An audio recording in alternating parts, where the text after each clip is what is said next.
కృష్ణా జిల్లా పెనమలూరులో ఉయ్యూరు, గండిగుంట, ఎగినపాడిలో టిడ్కో ఇళ్ల లబ్ధిదారులతో మంత్రి జోగి రమేష్ సమావేశం నిర్వహించారు. అయితే జూలైలో లబ్ధిదారులకు టిడ్కో ఇల్లు ఇస్తామని బ్యాంకర్లతో మాట్లాడి ఇబ్బంది లేకుండా చేస్తామన్నారు. టిడ్కో ఇల్లు నిర్మించడంలో పార్థసారథి విఫలమయ్యాయన్నారు.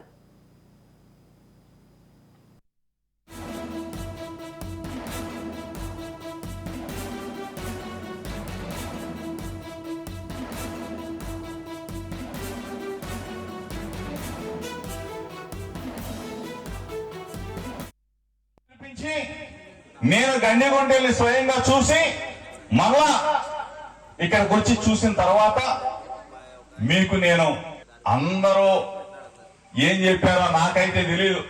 ఈ రోజు బాధ్యత నేను తీసుకున్నాను కాబట్టి, నేను మీకు సమాధానం చెప్పవలసిన బాధ్యత నాకు మీద ఉంది కాబట్టి, జగన్ అన్న ఏ విధంగా మాట ఇస్తే మాట తప్పడు, నేను కూడా మీకు మాట ఇస్తా ఉన్నా. మీ బిడ్డగా జోగి రమేష్ మాట ఇస్తా ఉన్నా. జూలై మాసంలో ఈ ఇళ్లలో గృహ ప్రవేశాలు చేయించి మీతోనే జై జగన్ అనిపించాలని చెప్పేసి మీ అందరు కూడా మాట ఇస్తా ఉన్నా. మీ బిడ్డగా నా అక్కకో, నా చెల్లెమ్మకో, నా అమ్మకో బ్రహ్మాండంగా పట్టు వస్త్రాలు ఇచ్చి